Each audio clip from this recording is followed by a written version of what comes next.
Hello, everybody. It's your boy Chill Will, and today on this episode of Movies I Really Like, I have School of Rock, released October 3rd, 2003, starring Jack Black, Joan Cusack, Mike White, Sarah Silverman, and a bunch of child actors I've never heard of or seen anywhere else since, and directed by Richard Linklater, a great filmmaker.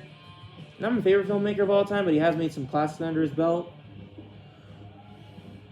And this movie stars Jack Black once more as a hell-raising guitarist with delusions of grandeur, kicked out of his band and desperate for work. He impersonates a substitute teacher and turns a class of 5th grade high achievers and high voltage students into high voltage rock and rollers.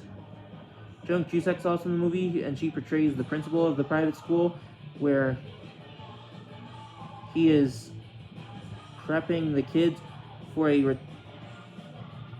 return to the Battle of the Bands. That was a mouthful. But this used to be one of my favorite movies of all time. Actually, my dad's friend Brandon Natus, who used to work for the Cardinals with Dad, the Arizona Cardinals football team. My dad worked for the Arizona Cardinals football team. And what do I gotta say that hasn't been said already for this movie? This movie's a classic.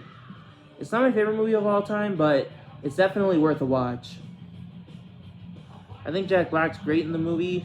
It's probably Jack Black's most energetic performance yet. It has great music. Joan Cusack's also in the movie. I've been watching Shameless, and she's in that show. She's kind of annoying in that show, but she's really charming in everything else she's been in. That's something I really gotta commend Joan Cusack for being, is consistent throughout all her movies.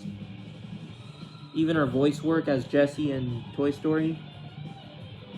Mike White's pretty good in the movie. Sarah Silverman's good in the movie as his not spiteful, but very critical roommates of his. I think they're boyfriend and girlfriend in the movie. I'd have to give this movie a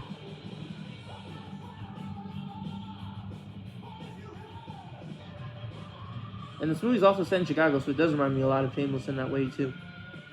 I'd have to give it a 9.0 out of 10, maybe an 8.9 or an 8.8 or an 8.7. I'll also go with an 8.9. That'll be my review, and watch good movies, my homies.